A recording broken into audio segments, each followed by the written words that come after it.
Okay, hi you guys. So basically the film Nappily Ever After was written by Adam Brooks and C. Marcellus and was adapted from the novel written by Trisha R. Thomas, which was the first book of a 5-book series. Basically in the film, the character Violet is played by Sanaa Lathan, and we follow her struggles with identity, expression, along with her hair struggles. Violet has a struggle with conforming into white society, trying to attain that perfect standard that is completely unattainable. We see that Violet trying so hard to maintain this perfect standard affects her in all of the facets in her life, stemming from childhood. Even though Nappily Ever After is classified as a romance, it still takes on a very political stance.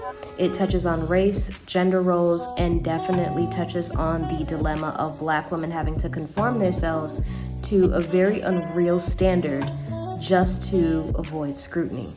It even adheres to the actual natural hair movement that is going on in America within the Black community, making the movie even more relatable. Another important element would have to be the dynamic between Violet and her mother Paulette, played by Lynn Whitfield. In the beginning, we're introduced to how Violet is narrating her childhood as an adult off-screen about how her mother wanted her to look perfect, especially in front of her white counterparts as a child, trying to conform to what society wants instead of what she wants. Initially, Violet is represented as a snobbish, bougie type adult when we first meet her. The relationship with her father, Richard Jones, played by Ernie Hudson, is very warm, welcoming. He essentially plays the voice of reason. The toxic idea of perfectionism bleeds into her relationship, especially her romantic relationship. Violet is in a relationship with Clint, her eye candy doctor boyfriend, who is absolutely perfect. Outside looking in, Clint and Violet seem to have the perfect relationship. Even while being intimate, there is an awkward scene where they're about to have sex, but she doesn't want her hair to get messed up.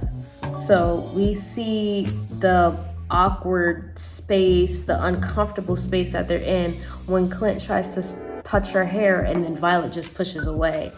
So that just shows disconnection, miscommunication, and misunderstanding all up and through their relationship. On that day, her hair gets messed up and we meet Will and Zoe, played by Daria Johns and Lyric Bent. Zoe is the unruly daughter of the salon shop owner. It's very refreshing to see that gender role is breaking down of what a straight Black man is supposed to be and do, and you see him actually own his own salon, which is unconventional, unorthodox, perfectly imperfect to fit in a movie such as this one. Will and Zoe play a major role in the transition and transformation of Violet in her hair and in her appearance and in her personality. They're also a major catalyst in changing her lifestyle. One thing I appreciate about her friends is that they're very honest of Violet's multiple hair journeys. Even in the workplace, Violet has to maintain this idea of flawlessness. As far as editing goes with the movie, every time that Violet is in an awkward space, especially with her appearance, the director of photography kind of violates the 3-second rule and will hold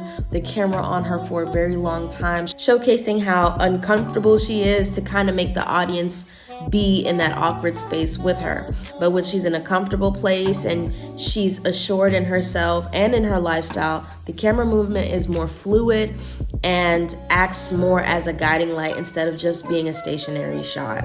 After shaving her head, she feels as though she's invisible, and she even goes to a support group because this incident definitely makes her emotional. She goes to a support group, which I find is something that is very cliche, which is a technique that is kind of dated a little bit and is common. So I think they could have switched it up just a little bit. However, after regaining some of her confidence, she goes full throttle at work and is embraced warmly by her friends, which is something that is to be appreciated. Overall, this movie is relatable. The cast as a whole was stellar. The dynamics between the characters were very strong and fleshed out. The acting was natural. However, storytelling was kind of cliche, using conventional methods that could make the movie predictable. If you want to watch a movie that you and the family can just enjoy, or even your friends, this is the movie to watch. Or if you just want to have a conscious conversation, this is definitely one that you want to watch. Thank you guys so much for watching my review. I will see you guys soon.